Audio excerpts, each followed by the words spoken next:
Now that all of us are thinking, we will dive right into the topic without further ado. Before that, just sharing the format with all of us, the panelists will make their opening remarks, and this will be followed by a panel discussion. I will first introduce Mr. Vikram Sampath. He is a Bangalore-based historian who has been doing a lot of different things throughout his life. First, he was in the corporate sector, and then he he started following his passion, writing books, and he wrote 6 books. And the 6 books are Splendors of Royal Mysore, The Untold Story of Vodayars, My Name is Gohar Jan, The Life and Times of a Musician, Voice of the Veena, a biography, and Women of the Records. His latest are the 2-volume biography on Veer Savarkar, Savarkar, Echoes from a Forgotten Past, and Savarkar, A Contested Legacy, both of which have gone on to become national bestsellers. Dr. Sampath was recently conferred the honor of being elected as a Fellow of the United Kingdom's prestigious Royal Historical Society. He was awarded the Sahitya Academy's first Yuva Puraskar in English Literature and the ASRC Award for Excellence in Historical Research in New York for his book on Gohar Jan. The book has also been adopted as a play, Gohar, by Lilette Dubey, and is being adapted to a Bollywood film by Ashutosh Gowarikar. Dr. Sampath was among the 4 writers and artists to be selected as a writer in residence at the Rashtrapati Bhavan in 2015. He holds a doctorate in history and music from the University of Queensland, Australia, and was a senior research fellow at the Nehru Memorial Museum and Library, New Delhi. He is also an Aspen Global Leadership Fellow and an Eisenhower Global Fellow 2021. An engineer, mathematician from BITS Pilani, and an MBA in finance from SPJ in Mumbai, Dr. Sampath is also a trained Carnatic vocalist. Talk about diversity. He has established the Archive of Indian Music, India's first digital sound archive for vintage recordings. Before we invite you to make your opening remarks, I will also introduce Mr. Vivek Agnihothri. Popularly known as an author and a national award-winning filmmaker, Vivek Ranjan Agnihotri's work goes beyond just these 2 roles. He serves as a member on India's Censor Board for Films, the Central Board of Film Certification, and is a cultural representative of Indian cinema at the Indian Council for Cultural Relations.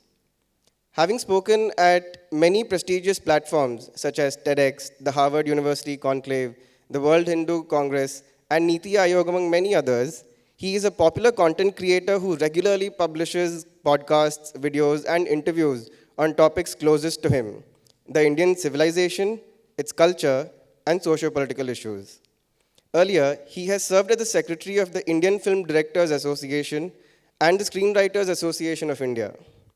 For his film, The Tashkent Files in 2019, Mr. Agnihotri won the National Film Award for the Best Screenplay. His books, Urban Naxals and Who Killed Shastri, were some of the most successful books of 2017 and 2020 respectively. The Tashkent Files was also included as a case study in the official curriculums of IIM Ahmedabad and Mumbai University. The term urban Naxalism is now used across the board and has been accepted as a political reality of the day. His latest film, The Kashmiri Files, went on to become a blockbuster in spite of facing initial resistance from theaters. He is the founder of I Am Buddha Foundation, an NGO focused on training and empowering youth in creative thinking. He comes from a family of freedom fighters, has a degree in planning from the Bhopal University, is an advertising veteran with a degree in advertising from the prestigious Indian Institute of Mass Communication, New Delhi. We are delighted to have you among us, Agnihothri ji. I now invite Vikram Sampath ji to make his opening remarks, followed by Vivek Agnihothri ji. Hari Om, pranams to all the eminent guests, Param Pujya Swami Mitranand ji, Vivek ji, all the distinguished eminences in the audience, my young friends, ladies and gentlemen. It truly is a great privilege and honor to be a part of this historic occasion where history was made today with the release of these new history books. While I was sitting there, I was just thinking that, if these books were there when I was in school, and I won't reveal when because that will also reveal my age then. So I would probably not have spent most of the history classes kneeling down outside class because that was how it was spent then. To be honest, I hated history as a subject in school, the way it was taught. My history teacher might have a little bit of a problem, thinking that today I'm a historian in India. The boring manner in which it was taught to us as to, learning by rote, who succeeded whom, which wars were fought, extraneous and stupid details which are of no relevance to anybody. So that really made me, loathe the subject. But then destiny had its own path, and this is where I am today. But then in my growing up years, I also realized, what George Orwell had said, English novelist. He had said, "He who controls the past controls the future." The importance of this subject was only made known to me as I was growing up, that history is not just a subject which made me kneel down outside class, but history is also a subject which gives us an identity as a nation, as a people, as a civilization. And it is this importance which is why it is so contested, so heavily contested. There are legacy wars, everything that we see. You switch on your news channels, you have raucous debates only on topics and characters of the past and historical themes. The way, histories of colonies like India, in this long wave of colonization that we have suffered, one is, of course, colonization is you use the raw materials of another country and also use that same country as the market for your finished products. There's also political subjugation of the colony. But there's a third dimension to it, which is cultural subjugation. The first two are relatively easier to shrug off through mass movements, through struggles. You can get off economic and political subjugation. But the cultural subjugation of the mind, that takes a long time to shrug off and decolonize yourself. Because the colonized society has been subliminally made to believe that you are inferior, you are only being born to be ruled by others. So our history, the manner in which it was told to us, right from the myth of that Aryan invasion theory, down to every invasion and conquest, as Swamiji mentioned, our history books are like a litany or a laundry list of only wars we lost. Right from Alexander the Great, he was the great, but not porous. Then on to the Arab invasion, to the Battle of Tarain, the battles of Panipat, the Anglo-Maratha, Anglo-Sikh wars, Anglo-Mysore wars. You just look at your own, textbooks. Indians were seen as a set of losers. And this is also a colonial construct where the colonial master was trying to tell us that you are not fit to rule yourself. You need somebody from outside. Right from the Aryan times, you had someone coming from outside, giving you a sense of culture, giving you a sense of civilization. And so it's very natural that we also are one in this long list of invaders who have come to your country. And we have somewhere subliminally believed, in this construct. And there are numerous fault lines that exist, as I see, in the historiography of our country. I was recently going through the NCERT books, Story of Our Past or so is the title, class 6 to 9, the same classes which have been revised here. And it was appalling, to say the least. The first brush of an Indian child with the story of her country is through the history textbook. Most often after school, very few people opt for the subject. But in those, few years that you know about your country, the story of India is told almost in third person.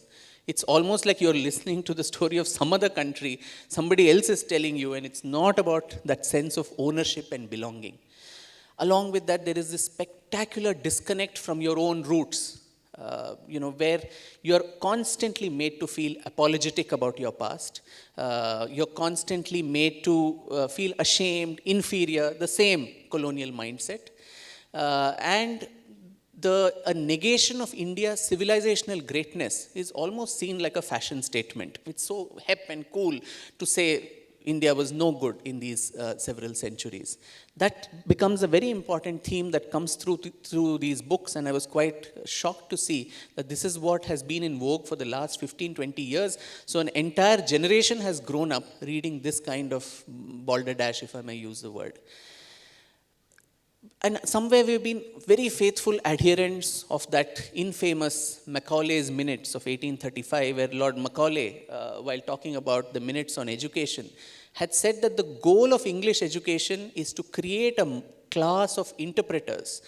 They're just interpreters between us, the rulers, and the millions whom we govern, who are Indians only in blood and color, but are English in their morals, tastes, opinions, and intellect.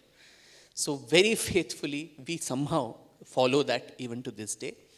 Another aspect which is shocking that many Indians, educated Indians, we believe somewhere, is that India was never a nation. It was a group of disparate people who were fighting with each other. It is only the British who gave us the sense of nationhood. They stitched together or hammered together a country which was otherwise at war with each other. There were caste differences, class differences, political differences, one kingdom fighting against the other. And it is the British who unified us. In fact, Sir John Strachey, a British administrator who was in charge of training the ICS, in the Imperial Civil Service officers, in the 1880s he used to say, the first and foremost thing to know about India is that there is not and there was never an India. So that sort of a message is something even today, so many educated Indians, as a matter of fact, they speak this, that we were not a nation. So nation and a nation state may be defined by boundaries, by laws, but a nation is the common shared sense of cultural as well as emotional connect with a cultural entity, with a territorial entity, and in that, the manner in which our epics talk about, our itihasas, the Ramayana, the Mahabharata, the Puranas, or the Vishnu Purana, which talks about a nation very, very clearly. Uttaram yat samudrasya himadraschaiva dakshinam varshatat bharatam nama bharati yatra santati. What more explicit, definition do you need of a nation? The landmass which is south of the Himalayas and north of the oceans, that land, that country, Varsha, is called Bharata, and its children are called Bharatiyas. Similarly, the Janapadas, the Bhishma Parva of the Mahabharata talks in almost 70 verses of the various Janapadas, the various geographies, and this land is known as the Karma Bhumiyam, a land of action.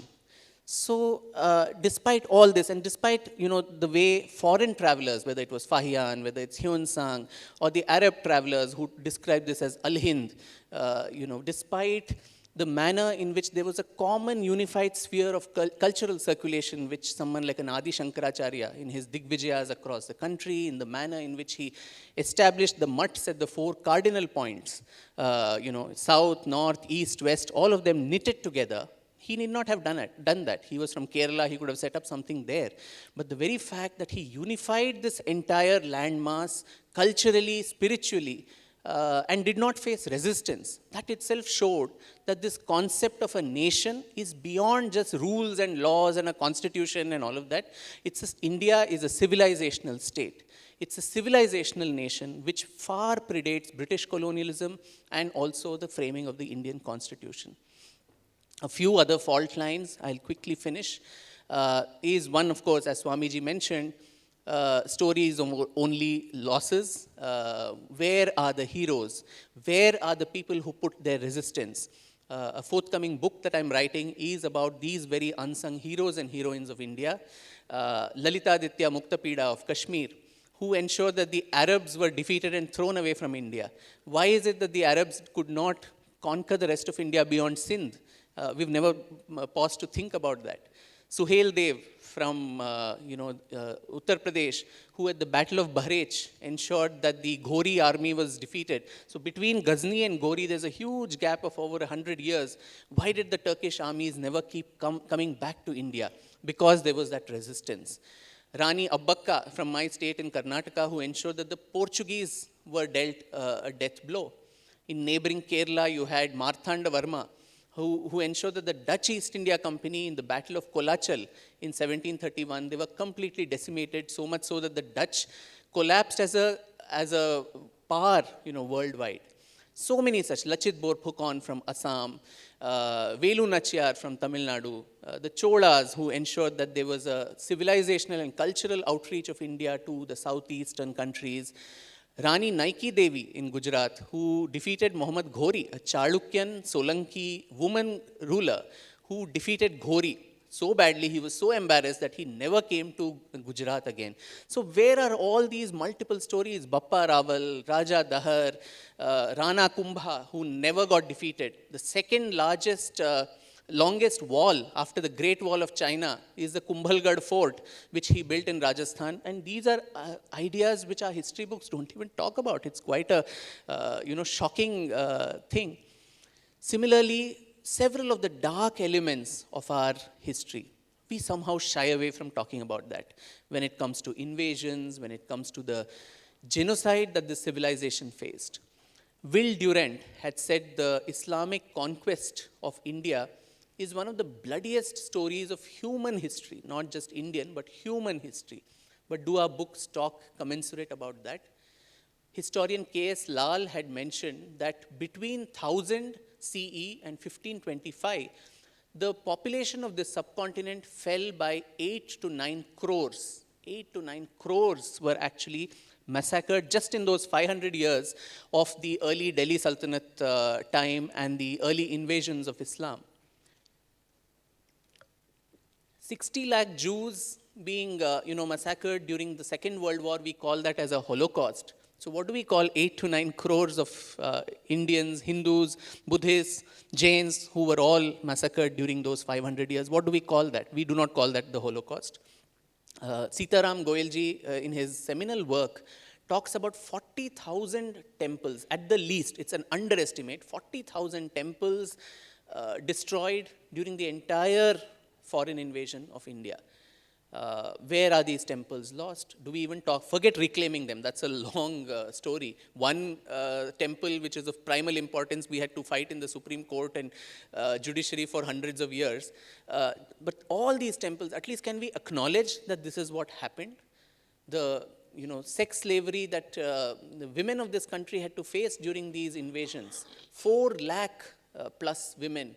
There was a saying in Ghazni in Afghanistan, the Duktare Hindustan, Nilame do dinar. The daughters of Hindustan are auctioned here for 2 dinars each. So that was there's a tower there where people, the women folk from Hindustan were taken away and auctioned for the sex trade and slavery of the masses there. So where are all these stories and why do we not tell that? We have this fear that somehow talking about these will upset current social circumstances. It will make today's society uncomfortable, or in some way communities today, particularly say the Indian Muslims, are in some way responsible for the atrocities of Ghazni, Ghori, Aurangzeb, Tipu Sultan and all these tyrants, which is not true. I think the need is to dehyphenate today's people from these invasions of the past and also use history as a tool to ensure that these atrocities are never repeated again. And these are not some medieval tortures and things that happened. It's happening right now as we speak in our neighborhood, in our country as well. Vivek ji has spoken about the Kashmiri Genocide. We've had what happened during partition. We know what's happening in Bengal today, in Afghanistan, whether it's the destruction of the Bamiyan Buddhas and the persecution of the minorities in our neighboring countries, and their steady decline of their population, percentages. All this shows this is not some Delhi Sultanate that we're talking of. The Delhi Sultanate is very much alive. It is happening right around us. So we need to all the more use history as the tool to dehyphenate today's Muslims, saying they are not your heroes. If you really want people of your own faith as icons, there are enough. There is Ras Khan, there is Rahim, there is Dara Shikoh, there is Sant Shishunal Sharif, there is APJ Abdul Kalam. There are several people who can be used as icons. To make any group comfortable, you don't need to whitewash atrocities of the past.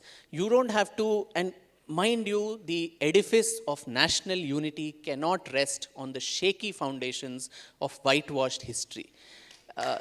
Every time that happens, Every time we think that by whitewashing, by putting things under the carpet, you can put a lot of things under the carpet, the muck under the carpet, put deodorant on it and think things are okay. But truth has a way of resurfacing. And every time it resurfaces, there are fault lines created.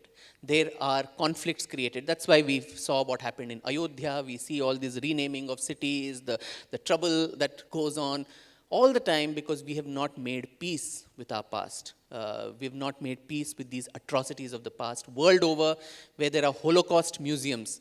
Holocaust Museum is not a place where you go and pledge that let us do another Holocaust. It is a place where you go and also heal from the wounds of the past and also take a pledge that these mistakes of the past will never repeat. As Mr. Gopal Swami said, history repeats itself only because no one was listening to it the first time. So I think it's very important that we acknowledge and heal from these mistakes and make peace. And I think these books are the first step in that direction. What the government of India has not managed to do, the Chinmaya Mission and the Vidya Bharati have managed to. So they deserve a huge round of applause for this. Finally, I'd like to say that, for everything in India, there is a very unique Indian way of life. So even in the larger vision, did our ancestors have a vision for what history and history writing should be? What is the purpose of history? There's a famous shloka which says, Dharmartha kama mokshanam upadesha samanvitam kathayuktam puravrittam itihasam tachakshmate. Kathayuktam, in a story form, the puravrittam or narratives of the past have to be told in a story form in which will aid in the pursuit of the four limbs of dharma, artha, kama, moksha, and that is called itihasa. Itihasa itself translating it into it thus happened. So there's a very, very clear Indic vision of what history's goal should be. There has to be that didactic component, that upadesha, that moral message to society. That is very, very important. So keeping that in mind, I'm sure these books have been written with that lofty Indic vision of what history is, and it is India's answer to what historiography is, not the Western positivist empirical study of history which German historian Leopold von Ranke and others actually evolved.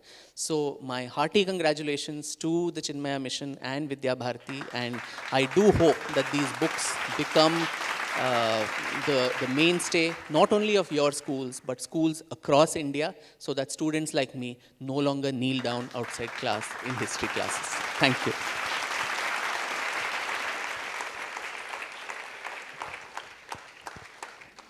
Now, Vivek ji, your opening remarks, please. Good morning, everyone here in Chennai, respected Swami Mitranand ji, Vikram ji, and all the distinguished teachers, and the bright future of India. And the best part is nobody's sleeping. I am been noticing everybody's eyes. Not even one student has been sleeping. So thank you for being awake. Yesterday I was talking to somebody last night, and he was telling me the history of how the name of this city was changed from Madras to Chennai. When I was studying, we used to call it Madras. And everybody from South was a Madrasi. If you see Bollywood films of that time, anybody who had a tilak was a Madrasi. I am from that generation. Imagine. Some of the greatest of scholars, filmmakers, storytellers, politicians, even social reformers, all of them used to call everybody Madrasi. That is the kind of nation we have grown up in. Therefore, it is a moment of great satisfaction when you come to an event and where everybody calls it Bharat and not India. I am really waiting for a day when there will be no India, there will be only Bharat.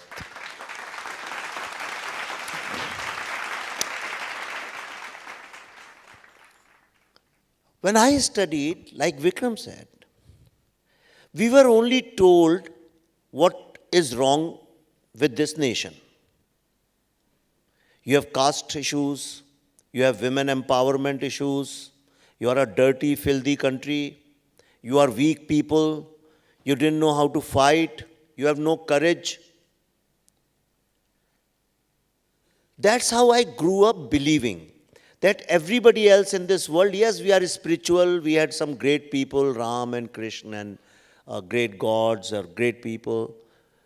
But in our DNA, we are weak people, we were never a great country. Until the time I went to shoot my last film, The Tashkent Files, in Uzbekistan.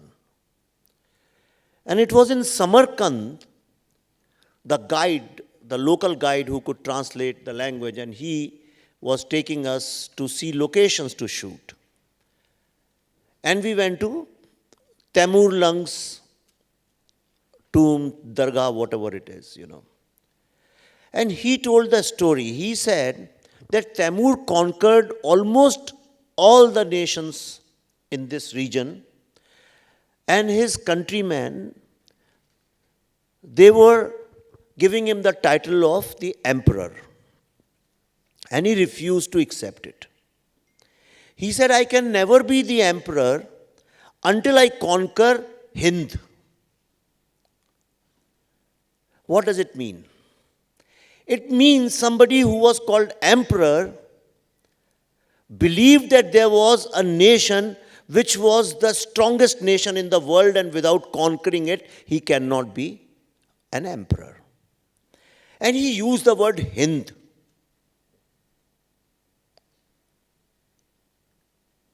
What does it mean? That we are all, anybody who is from this soil is from Hind, means he's a Hindu. Where is the debate? There cannot be any debate. On one hand, we learn that it was sin, therefore it became Hind. If it became Hind, then everybody who lives, like anybody who lives in America is an American. Anybody who lives here is a Hindu. So it's a fake debate we have created. And then, how did he conquer? He was not interested in ruling India. I may be wrong, but this is what I was told. I mean, this is a popular folk tale in Uzbekistan. How did he conquer India?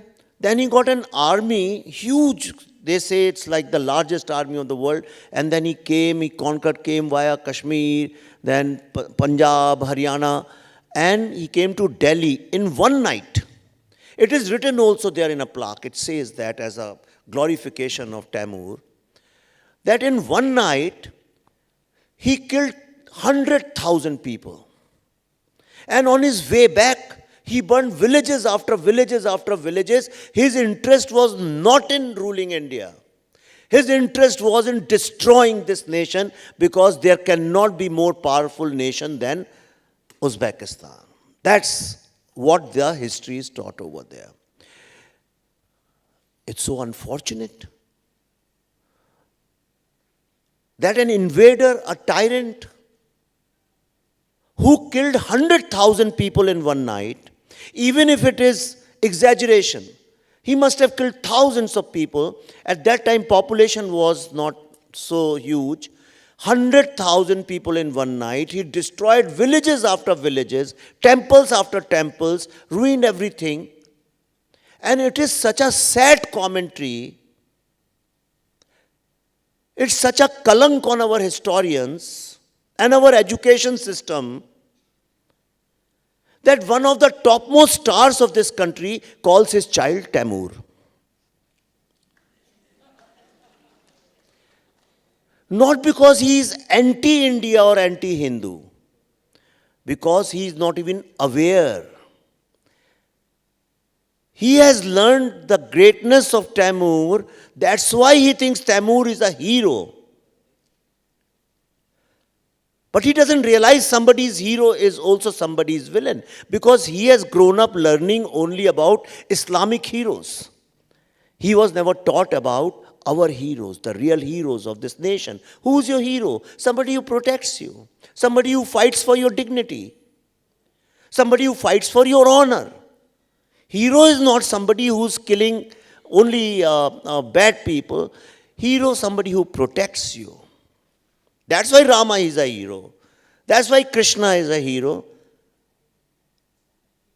And in my mind, Swamiji, Vikram, anybody who's trying to contribute to protect the honor and dignity of this great civilization is a Hindu hero.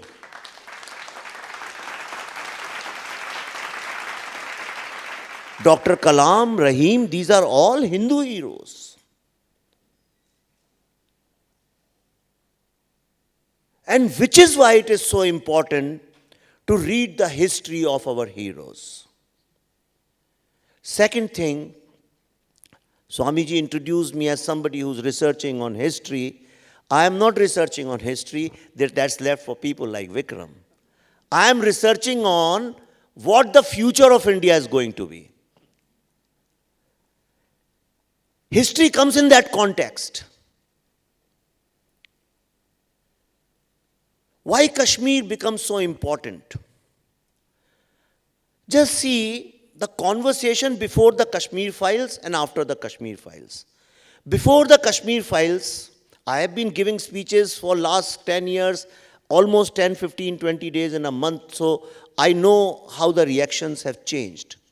Before the Kashmir files, wherever I went, students, I am not talking about matured people because matured people get little corrupt, but students are very innocent. Everywhere students spoke to me as if Kashmir is one conflict zone outside of India. A lot of students used to tell me, sir, why are we wasting money on army?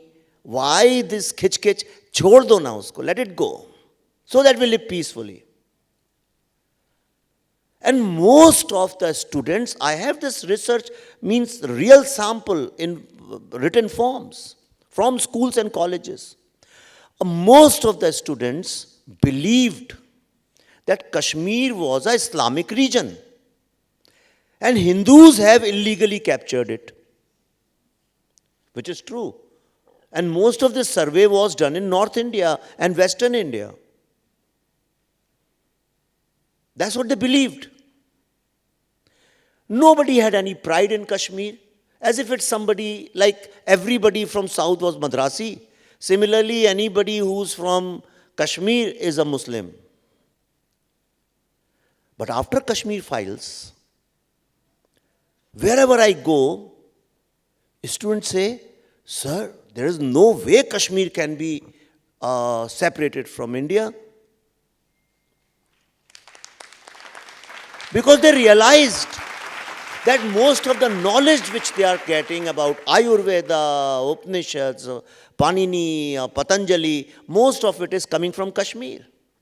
Another thing, if you do not know, Kashi. In India, the general education system makes you believe that Kashi has been the only epicenter of Hindu thought or Hindu education, which is not true. In Kashi, after graduating or post-graduating, students in Gurukuls were made to take 3 steps towards in the direction of Kashmir before taking their degree. Because the highest seat of education was there. Nobody ever understood the importance of Kerala and Kashmir, how we are connected through Advaita or Shankaracharya, Adi Shankaracharya. This is the most wonderful land on this planet for a variety of reasons. One reason, that we have organically evolved. Our knowledge system has evolved with experimenting with the life and the society. We have not gone and conquered some other land, captured it, and taken their resource and said, now it is ours and therefore this is part of this evolution. We are like a continuous joint family system. And which is why we are the only society anywhere in the world which has Kul Gurus. What is this Kul Guru? It is a continuation of a knowledge system, of a tradition, of a heritage. Okay, it must have started from there and slowly it is coming in like this. Today, no child talks about Kulguru. The same child, when he goes and joins Google in USA, he, with a lot of pride, he talks about founding fathers of USA. But you don't take pride in the founding fathers of your own knowledge system, knowledge cycle. We have given to I always say, what is the difference between us and the West? And why West can never understand us? Though we can understand the West, they cannot understand. The reason is, while the West was busy in conquering geographical lands and looting somebody else's property and wealth, at that time, we were conquering our minds. We were trying to understand our relationship with the cosmos. We were trying to find the meaning of this Srishti and what is our role in this Srishti. And eventually we realized that we are all one. We are Srishti, Tattvamasi.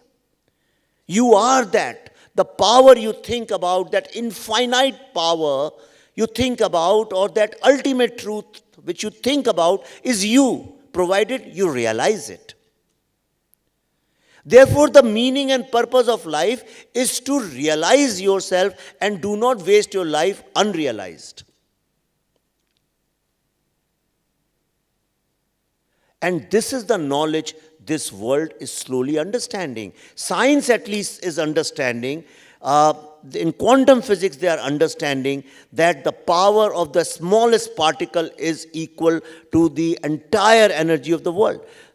And which is why when you go to the biggest particle lab of the world, in the CERN lab in Switzerland, as you enter, there is a huge statue of Shiva in cosmic dance, in Tandav Nritya.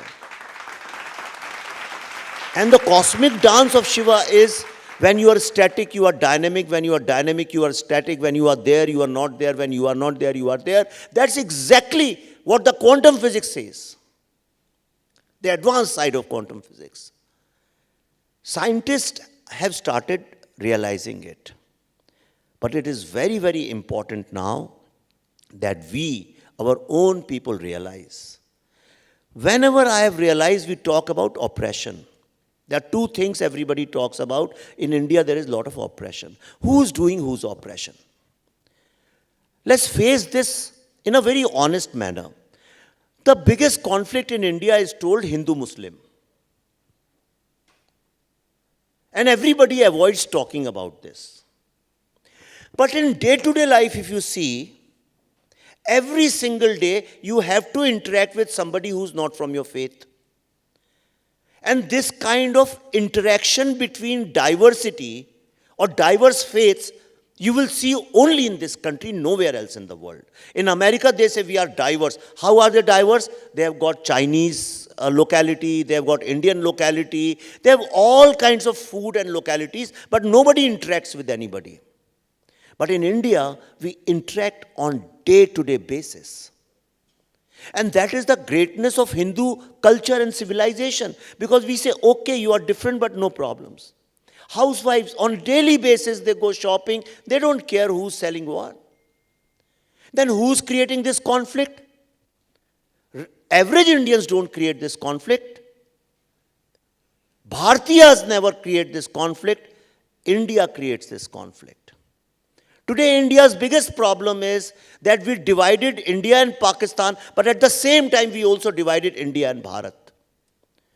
We left the intellectual power, the political power, the financial power in the hands of India.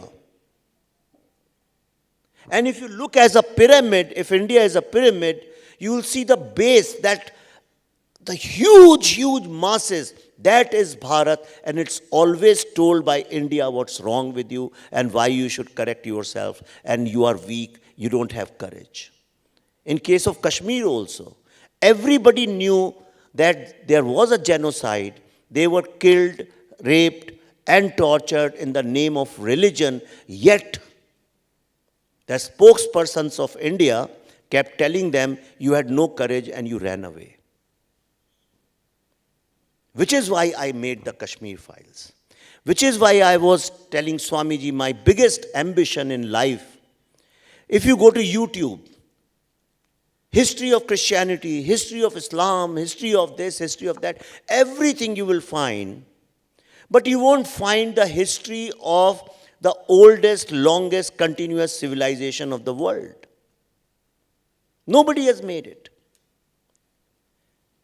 And if you go by the Darwin's definition, that whoever survives the longest is the strongest and is the victor, if you go by that definition of science, then we are the only surviving civilization, then we are the strongest and we are the best. No dispute on this. We survived the biggest of the invaders, biggest of the tyrants, biggest of the colonizers. We were ruled for 1,000 years. We are the only society in the history of humanity which was ruled for 1,000 years by the minority. And look at our greatness. When we found independence, we said, even you can have equal rights. I think it's time to tell the history of Bharat, because in my mind there is no India. India is the most fake story. Every young student should take a pledge to correct the narrative against Bharat. Pick up the greatest values of Bharat, spread that all over the world. Look at your mother. I am telling you, the only inspiring thing, don't have to be an intellectual and read big books of history. Just look at your mother. Every single Bharatiya Ma is a walking, living example of sacrifice, tyag. She goes hungry, she doesn't buy new sari, she doesn't do anything for herself. And still, without any money, without any resources, all her life, she sees the dream of surviving the hardships to see the day when her children go wherever they go and they become able. And that is the reason wherever we go, people say that yes, Indians can be trusted. This is the biggest quality. There is no bigger trait. The highest trait of anybody's character is that you can be trusted. Trusted means you have integrity. What you say, you do. That is real humanity. The humanity is, the fundamental principle of humanity is that we can trust each other. And the whole world is suffering from trust deficit. And therefore, I think all the young people who are here, take a pledge, you are in the right place. Learn about Bharat, correct it wherever things have gone wrong, and take a lot of pride in the tyag of all our mothers and fathers, brothers and sisters, who ensured that we live in a free land, in a great land, and the world's most evolved and spiritual land. Thank you very much.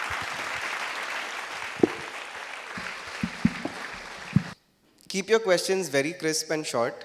As you raise your hands, the mics will come to you.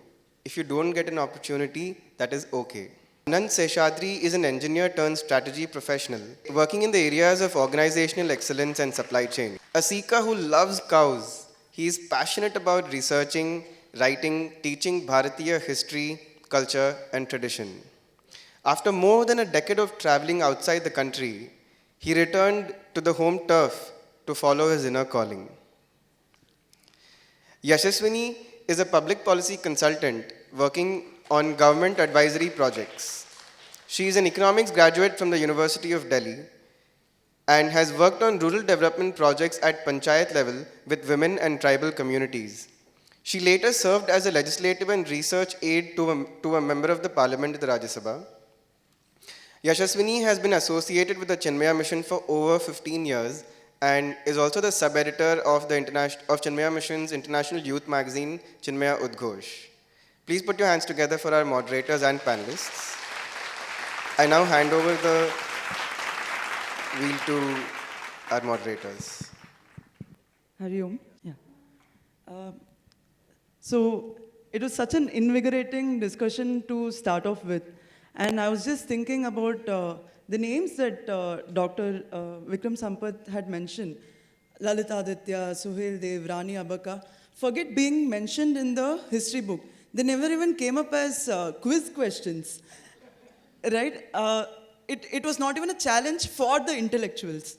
It was so marginalized, so sidelined, and we were so colonized. Like our mindsets are so colonized. So I'll begin with this question to Dr. Vikram ji.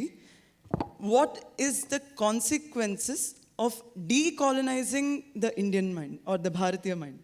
Right? What is the consequence in the sense, how does it affect me at the individual level? What happens to the society where the mind is decolonized? And what happens to the nation which is decolonized at the intellectual level? That's a fantastic question. And I think world over, a lot of other nations which were colonized, Latin America, Africa, even China to a large extent, have started taking this narrative back. When we talk of decolonization, it is not a narrative against someone. It is not xenophobia. It is not hatred for some other, whatever happened in the past, whoever colonized us, whoever invaded us, it's not a sense of hatred towards them. It is only taking the power back in your hands, saying my story will be told my way. And it will not be through lexicons, through vocabulary, through terminologies that someone else imposes on you, which is what, as I mentioned in my opening remarks, colonization forces you to do, forces you to think also in the way you are told to think. So the fundamental way is opening up the mind to actually look at yourself in the way you want, look at yourself with confidence, with pride. Now there's a very, very thin line between jingoism and with genuine pride. In fact, some years back I was talking to Rohan Murthy, who had formed the Murthy Classical Library. He used to tell me as a student in one of the US universities, when several of his other Orientalist, those students who came from Oriental countries, Japan, China, Asia, etc. So they, when in discussions, they'd say, what is it about your country that you're very proud of? Most of them would have something to answer. And he would tell me that genuinely a lot of us Indians would have to think very hard. Acha, we discovered zero. Vague things here and there. Beyond that, we really do not know what, for thousands of years, as a knowledge-seeking society, as Vivek ji mentioned, did our ancestors not do anything? So that genuine sense of pride which would come into yourself in the, your contributions in multiple fields. It could be philosophy, linguistics, language, spirituality, metallurgy, chemistry, mathematics, medicine, astronomy, all of these, your traditional knowledge systems, a sense of pride and ownership about all that. It's an astonishing fact. A few years ago, there was this news report, I think 2017 or so, the South Asia Institute in Heidelberg University, they were flooded with so many applications for learning Sanskrit there that they had to open multiple centers in other countries, including Ireland and all these other places. 14 top universities in Germany teach Sanskrit. And there is a mad rush for people there to learn this language. But contrast that to the country of its origin. The minute you include Sanskrit, it will bring in Brahminical patriarchy, saffronization, toxic education, all kinds of nonsense where we throw the baby away with the bathwater. And in the process, the genuine knowledge that has been developed in this part of the world, which is very unique to the Indian ethos, we are losing sight of that. So decolonization of the mind would address all of these issues, and it and a human being, individual is just one unit of the larger microcosm of the country. So if every individual is transformed, the society is also transformed thereby, and so is the nation. So that sense of self-confidence, that sense of pride, that sense of being able to look back at your own past. Of course, there were problems. Of course, there was oppression. There was casteism. There was, which society in the world is ideal? Every society had some problem or the other. But despite that, what have been our genuine achievements? I think that is the route that decolonization would provide.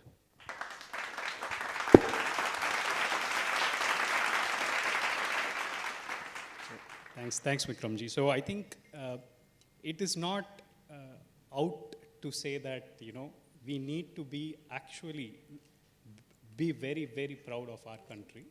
So I'm just going to, try and keep a question to Vivekji, something a little more crisper, because I think we have Pratik actually saying that questions need to be crisp. And I don't mean to offend anybody, but Vivekji, are movies replacing history textbooks? History textbooks. I hope it doesn't happen. I don't think movies can ever or should not replace them. But movies are a very powerful medium. It's very sad. I really feel sad that in India, we look down upon movies. And for that, people are not to be blamed. The filmmakers are to be blamed. I'll tell you how. Movies are a reflection of any society's growth, evolution. When the World War happened, then CIA, along with the White House, had a deal with Hollywood. And they invested billions of dollars to, the CIA said, is it possible to use Hollywood as soft power? And since then, if you see, Hollywood has been using their movies as a soft power of America. You ask any child, even here, ask any child, in any country of the world, educated child, uneducated child, a child sitting in Africa with no clothes, no food. If you ask which is the greatest country in the world, the unanimous answer all over the world is USA. Without even going there, without even learning about it, without knowing anything about US, everybody in the world says USA. And in most of the world, if you say, okay, if you have to migrate to one country, where you want to go? Every child wants to go to USA. Because in movies, everybody is going to USA. USA is the hero of this world. Because they have told stories how USA protects the world. How USA protects freedom and democracy and liberty. Which may be true to an extent, but ask Libya, ask Syria, ask Vietnam, ask Cambodia, ask Africa, ask anybody in this world. Go and ask people in Hiroshima and Nagasaki how they protect it. Ask all those homeless people in San Francisco, in Silicon Valley, how they protect it. Being rich has become synonym of protecting freedom and liberty and equal rights. Very proud of Shri Jaishankar. He said that if you tell us about human rights, we'll also tell you about human rights. The whole world is upset with the Kashmir files. And I'm very proud of it.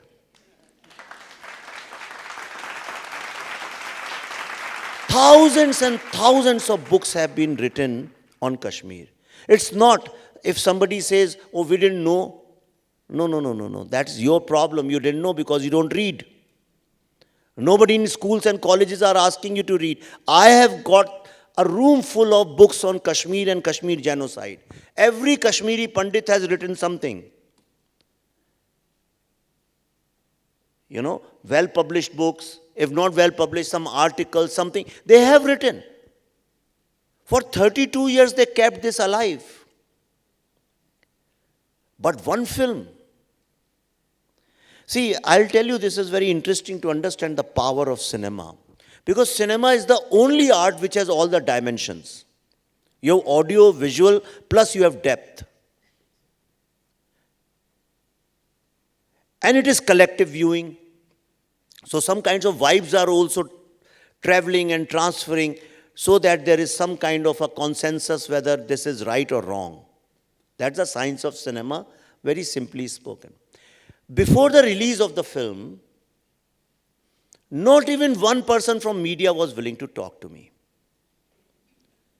I went to USA and I was literally begging that Boston Globe or Time or CNN or somebody at least looks at it. In fact, I went to the extent of talking to one very big journalist in Washington Post, an Indian. And I said, you keep writing about Holocaust, you write about Rwandan genocide, you write about Armenian genocide, you call things which are not even genocide, you call them genocide. Every day you are writing about Muslim genocide in India. Then please look at this genocide, talk about it. Nobody was willing to talk. I was literally begging. In India, I called everybody in every channel that this film is coming, give it some due respect. You talk about humanity. Every single night, for so many years, you have created TRPs talking about Kashmir.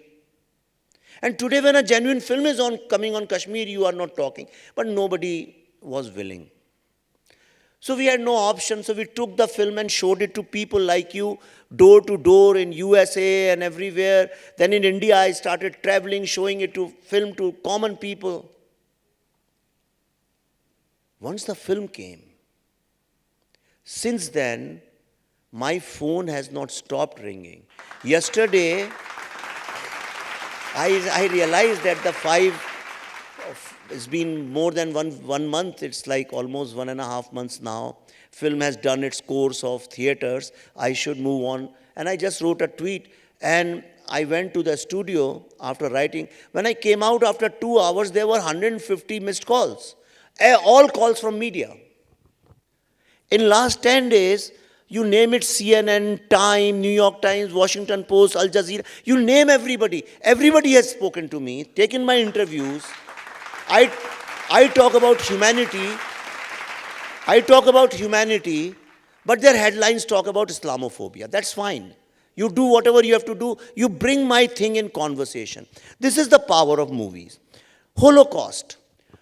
Nobody called the genocide of Jews Holocaust before 1979 or 78. I don't remember, but late 70s.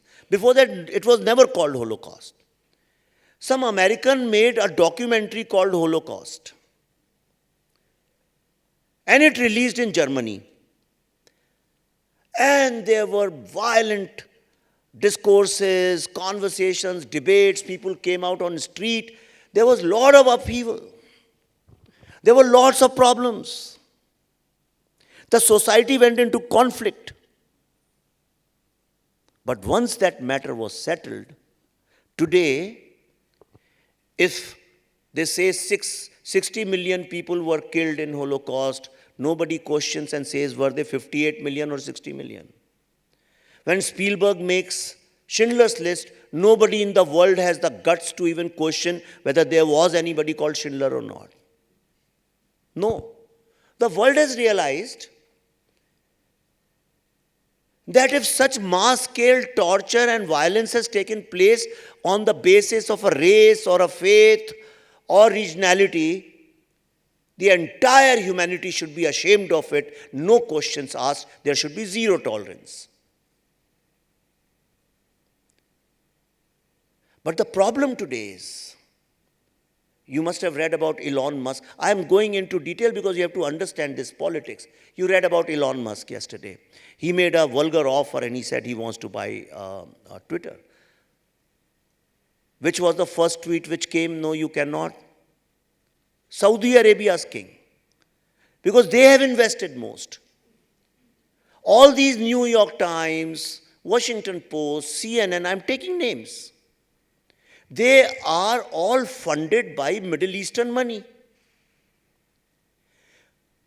In America, lobbying is legal. I have practiced recently in last 6 months, I have practiced. You can go and give $5,000 to $10,000, $5,000 to a senator or a congressman to meet him. Another $5,000 to $10,000 to tweet, to make him tweet about your issue. And you pay him few hundreds of thousands and millions of dollars. He'll become an activist of your cause.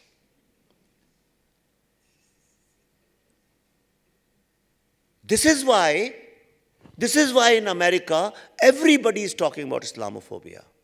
AOC took it to the Congress, and Congress approved that bill. And soon it will come into the Senate, it will become a law in America. Trust me. Because American policy makers have no spine, all they need is money. It's the Middle East which is ruling American policies.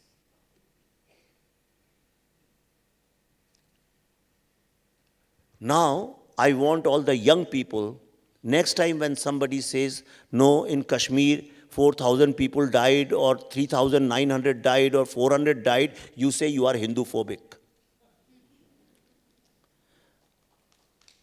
It is important. In the modern world, we cannot be always, look at our body language, we are with droopy shoulders, we are always saying, no, please listen to me, no. You have to make the world listen to you, understand about the greatness of your country and the injustice which is being done to us. And I think to do that, take this message forward, I think movies are very, very strong medium. Thank you so much, Vivek ji. Just not for this answer, but for the movie Kashmir Files itself. There's been one of the biggest things that Kashmir Files has done is bring the conversation of Kashmir, which was earlier a taboo, back into our living rooms, right? And you've also done painful research behind it, like validating it with interviews of around 600, 700 Kashmiri Hindu families is no mean task. And for each of them to recount their own horrors, and for you to empathize with it and portray it in such a sensitive manner, it's a huge, huge feat indeed. But we don't want that conversation to end with this movie. We don't want it to end with the movie anchored on an ending of Article 370 being abrogated. But that is done now. What is the future to keep this conversation going? How can I bring back the talk about, let's say, Kalhana's Rajatarangini? How can I encourage people to visit Martanda Sun Temple like how they would visit Konark Temple in Orissa? Why is it different? What is the future for the conversation of Kashmir in India, in Bharat? See, this now, what happens is, once the conversation begins, then it finds many, many dimensions. Now people will write about it, media will talk about it, students will also inquire about it, they will inquire, they learn, they would want to go there. The greatest thing which has happened is that it has united people all over the world, all Hindus, I would say, to start with. But I'm sure very soon, a lot of people from different faiths and ethnicity will also become a part of it. How it goes forward, British Parliament has invited me and Pallavi in the month of June, and in House of Lords. So we are going there. Then the Human Rights Commission has invited our film for screening. We are going there. I requested Madhya Pradesh government, we told them we don't need even one penny, just give us suitable land in the capital of Madhya Pradesh, Bhopal, to build a genocide museum. And like somebody was saying just now, this museum is not about to inspire you about genocide, but make you learn the great value of humanity and Indian, Bharatiya style of humanity. That is the concept of oneness. That's the concept of Vasudhaiva Kutumbakam. When you feel that everybody is part of our family, you don't feel violent towards anybody. And the biggest evil or enemy of humanity today is terrorism. Why is it? Not even once in our film we use the word Muslim or Pakistan. Not even once. You can see it again. We just spoke about terrorism. then why all the intellectuals of the world are calling it Islamophobic? Which means somewhere in their minds, they connect terrorism with Islam. I'm not saying it. In my film, most of the unit is Muslim. All those Hindu characters you have seen, Karan and so many, they are all Muslim actors because you're shooting in Kashmir. Where do you get the actors from? I have no problems with that. But in their minds, they are associating Islam with terrorism. And a lot of people are trying to do it with us also. I want the entire world to, when they think about Hindu, they should think about humanity and oneness. This is what I think we need to do, take this conversation to that level.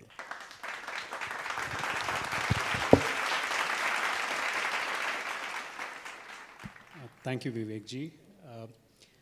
My next question is actually for Vikram ji, right? I'm just going to try and see if I can set the context for the people here. So just bear with me. So Vivek ji, Vikram ji has written books on, the royal family of Mysore, about very famous musicians. But, it's only in the recent past when Vikram ji wrote about Savarkar that we started hearing a lot about him. And especially a well-researched, articulate, objective historian is suddenly called by many other labels. So when such labels get attached to your work, especially, because I'm sure that's what kind of brings everything to the fore, how do you actually respond to these labels? By not responding, perhaps. But, that's an interesting question because most often we talk about the work, we never talk about the person who's done the work and what goes through. There's that famous Sahir Ludhianvi couplet which says, "Jo saaz se nikli hai, wo dhun sabne suni hai, but jo taar pe guzri hai, wo kisko pata hai." We've all heard the music coming from the instrument, but what goes on the strings on which it is played, how many people really bother to know about that? I have been the target of so many, vituperative attacks, not now, but almost for the last 15, 16 years. My first book, you said, was on the history of Mysore, and in that, of course, there is this very difficult episode of, the interregnum period of Hyder Ali and Tipu Sultan. And every time a discussion around that is made, Tipu Sultan is again this holy cow you cannot touch. And in my own state, in Karnataka, there is even Tipu Jayanti being celebrated by the previous government. I don't know if someone somewhere is going to celebrate Hitler Jayanti also, because it is very similar to that. He was, to a large extent, a tyrant who murdered thousands and thousands of Hindus, Mandya Mayangars, Syrian Christians, Kodavas, Mangalorians, Nayars of Kerala, all of them. But so in one such incident, it was in 2008, I was still relatively much younger, and it was my first book, and I was giving a talk on Tipu Sultan, and in an auditorium like this, there were some people who came into the gathering, and I was actually referring to letters written by Tipu himself, to his officers, saying, go to Malabar and, destroy XYZ temples, convert so many Nayars into Islam, and this sword which is there, it should be drenched with the blood of the kafir, and all kinds of things like that. So while I was reading this out, there was a huge uproar. People started shouting slogans. There were paper rockets that were thrown at the podium. The talk had to be disbanded in the middle. My father was sitting in the first row, and so I was ushered away. And my father was told by one of the people who came there and said, "You have only one son, so if you want him to live long, you know what to do." And you can imagine the kind of, tremors that would have caused at home. My mother took a vow from me that from now on, you're not going to talk about Tipu Sultan ever again in public. But then today, she's no more, but I've broken my vow to my mother in the larger hope of the Mother India, Mother Bharati, that my next book is going to be on Tipu Sultan, a biography. Because I think that truth needs to be told. So I think history has become such a landmine. It is so difficult to deal with these topics. We have, and it's very strange. We as a country have so little regard for, monuments can go crumbling, documentation is not done. We don't mind that. But characters of the past are made into these touch me not, no go areas, and any discussion around them leads to this kind of an uproar. My effigy that time was also burnt in the heart of Bangalore in MG Road and in front of a media, news office.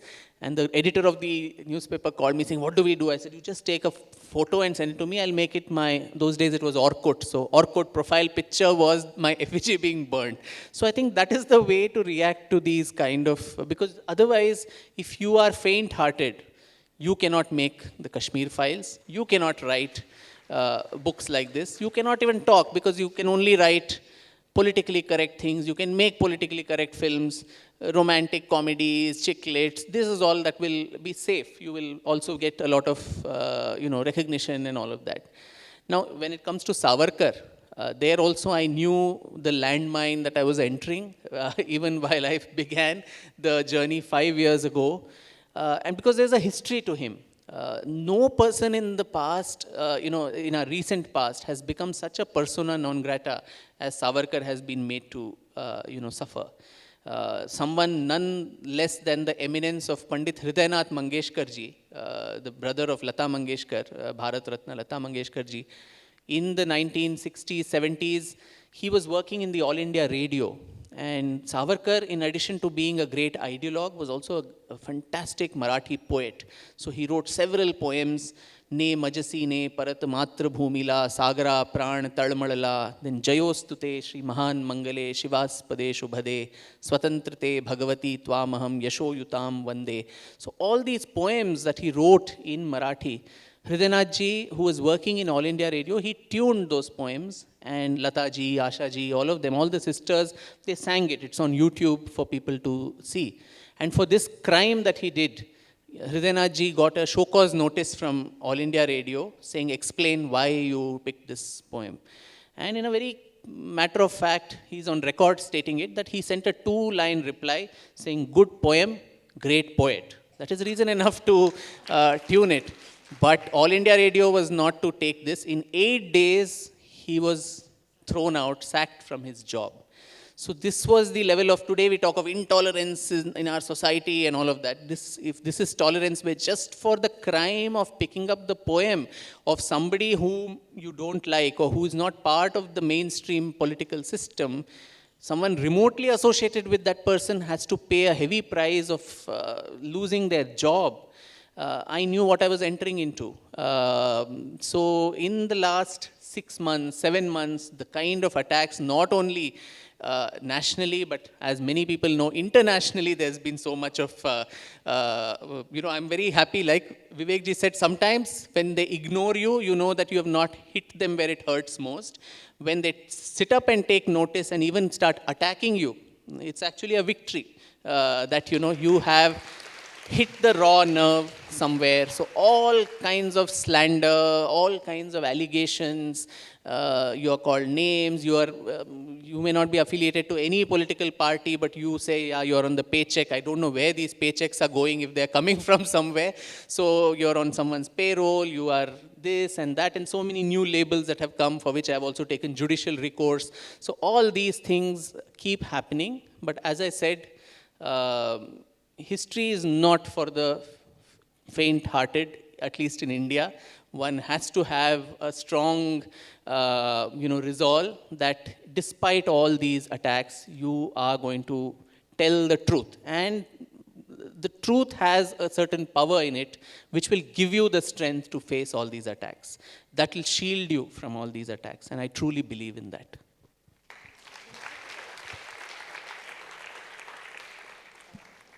So we'll quickly open the floor to the audience. We might take just 1 or 2 questions. So anybody who wants to ask a question, kindly raise your hand. Our volunteer will reach out to you with a mic. Okay, there is this person.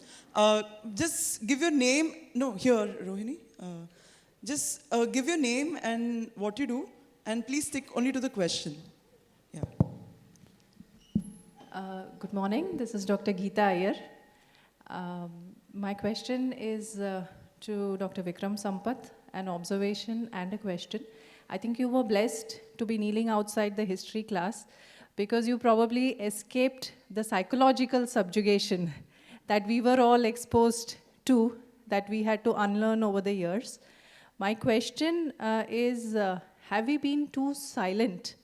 And is it time for us to now become vocal about what we believe in as our history, our past, and to be a proud Bharatiya?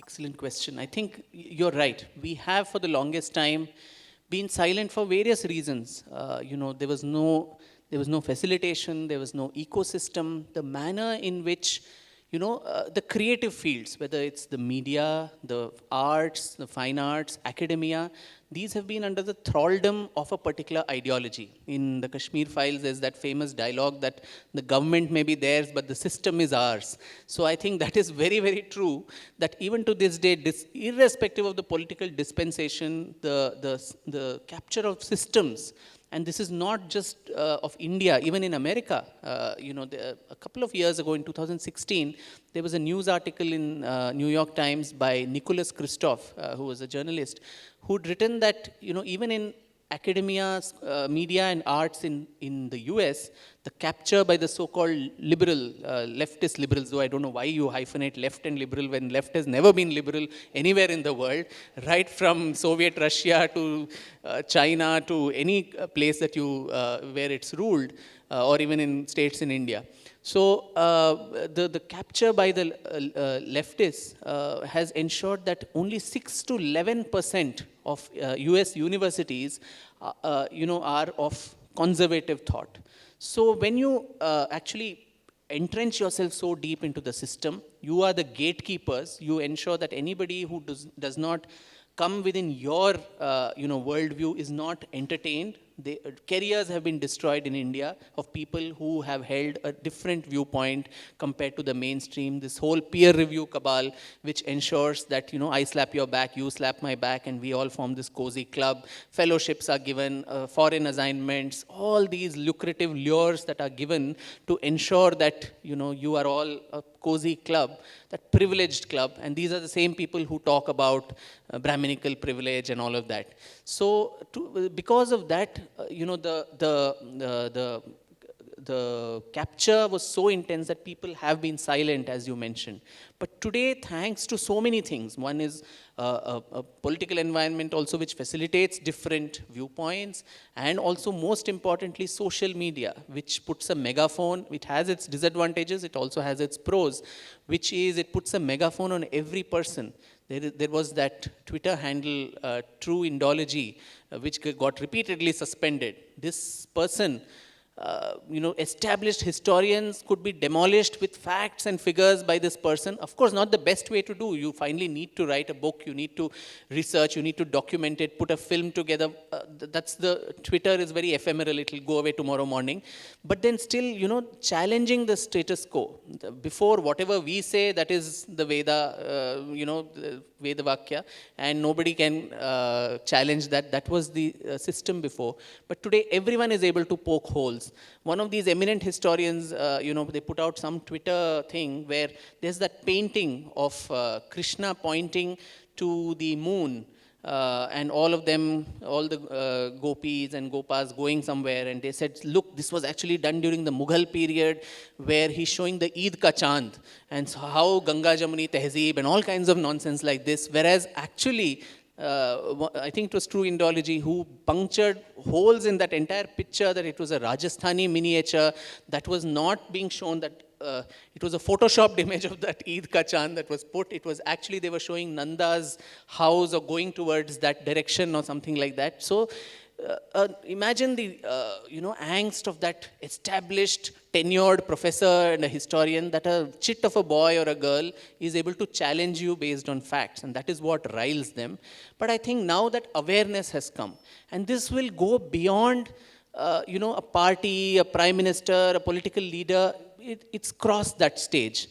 Just one instance, we had that infamous and horrific, conference, hate conference that was organized, dismantling global Hindutva, where it started saying that Hinduism and Hindutva are different and we need to dismantle Hindutva. But by the third day, all the speakers were saying Hinduism is the root cause of Hindutva, and so Hinduism itself needs to be eradicated. Now, if you saw the government or even the RSS and others, they kept quiet about it.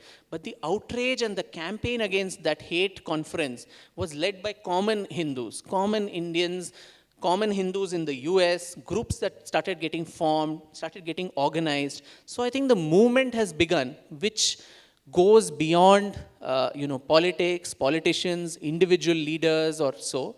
And that's a great thing. So people, once you start pushing back and giving that resistance, that thus far and no further, I think then the tide is soon to turn. Question is for Vivek. Now that the Kashmiri files have come, it's like you've just mixed the whole thing up and everybody has become aware. People who never knew or heard of it, even those who were born before the 90s, never knew anything, and today everybody is aware. Now the next thing is, have you given thought? I know this is not part of your job, but however, have you given thought as to how we can get the Hindus back into Kashmir in a very organized and safe manner, as would be the thought of those that you have interviewed, those 700 plus people that you have interviewed? Have you heard some suggestions from him? And do you yourself have a thought as how we'll get them back? Because that land of Kashyapa Muni does require this nourishment to bring it back to some semblance of what Kashmir actually should be, or the valley at least should be. Okay, thanks a lot. See, I can answer in two ways. Number one, I'm just a storyteller. I'm not a policy maker. I'm not an army. I'm not the government, so I can't do anything beyond that. But I'll tell you what I'm doing in my own capacity. This is not the end, this is just the beginning. We are making a web series on the history of Kashmir, which is already in the pipeline. And next year, probably early next year, we are planning to release a big documentary in theaters on the same thing. See, the only way, as I understand, what is the problem in Kashmir? Kashmir, the problem is that some people with guns have forcefully entered it. Now they want to establish their faith over there, which is primarily Islam. Primarily what this is, only Islam. Therefore, nobody feels secure going to Kashmir. So there are two things which need to be done. A, Kashmir has to become part of mainstream narrative, number one. Number two, the demography needs to change. Why we live together, despite so many religions, faiths, languages. Even in Chennai, you will see that there are people from different cultures, different places. They live together. Everywhere in India, people live together because there is diversity. Problem with Kashmir is that they have destroyed diversity. Just to give you an example, we were shooting, and it's something which makes me very sad. In fact, if you ask me which is the saddest story out of all the stories I have heard, 700 people we have interviewed, but everybody has told us tens of stories, so our database is very huge. We were shooting in Srinagar, in Dal Lake. The Pallavi was acting, my wife, Pallavi Joshi ji was acting. The camera was on a different boat. So we change lenses and camera, so we take 5-minute break or something like that. And in that shot, there were some young girls, 5 to 7 year old, two girls who were supposed to be with Pallavi. And they were sitting next to her. So when we took a break, that time was azan time or something like that, or the prayer namaz time. So one of the little 5-year-old girl asked Pallavi, "Where do you go for namaz?" Pallavi said, "No, I don't go anywhere for namaz." She said, "Why?" She said, because I am not a Muslim. I am a Hindu. The little girl said, so what? Everybody has to go for namaz. Now look at this 5-year-old girl, neither she's a terrorist nor she's a terrorist child. She's an innocent young girl who's going to learn about the world. But she has no idea that there can be other faiths. There can be diversity. Today if you go in Kashmir Valley, there is zero diversity. There is no art, no literature, no music. In the name of music, you just have azan. No dance. Such a culturally rich, no philosophy. See, the biggest problem, my grudge with Islam is that it destroys philosophy. Wherever they go, there is no philosophy. So there is no philosophy in Kashmir. There's no dialogue in Kashmir. This is it. So anybody who's born after 1990s, they have no idea that they're different, the flora and fauna, the cultural flora and fauna. There is no spirituality in the seat of spirituality. Unless that is changed. And I have a feeling that it is changing. Demography is slowly changing. Culture is slowly coming back, very slowly, but it is coming back.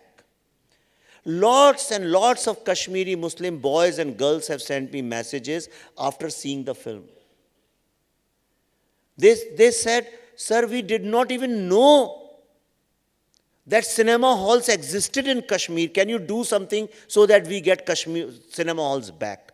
Which is a good sign. At least they are thinking about it. Another great sign is that all Kashmiri Muslim youth, when I've been there many times in last 5 years, many times. No wonder there are so many fatwas issued on my name. Every time I go, they issue a fatwa. So, the greatest positive sign is that before this film, they used to own terrorism. And they would say Pakistan has nothing to do with it. We want a free Kashmir and we are doing whatever. They didn't want to share any credit with Pakistan. But after this film, they are saying, no, it's not us. It was all Pakistan. So that is a little shift in their thinking. But I think governments have their own compulsions. Governments go with whatever the masses are talking about. But as Indians, as Hindus, as the citizens of this great civilization, I'll tell you what we can do. If we, instead of focusing on the weaknesses, if all of us start writing about the greatness of Kashmir and how it is an integral part of India, and fill the entire digital space, social media, with the greatness, and why this greatness is because we are one and we are together. Trust me, it will take 5 years, 10 years, 15 years, but your children will definitely be able to go back and live in Kashmir. Thank you, Vivek ji, for that brilliant answer. I now request a token of gratitude to be handed over to both our panelists. I request Swamiji to hand over a token of gratitude first to Vikram Sampath ji, Swamiji to Vivek ji.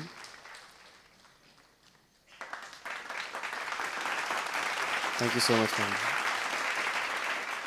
Purnasya Purnamadaya Purnameva Vasishyate Om Shanti Shanti Shanti Hari Om Shri Gurubhyo Namaha Hari Om.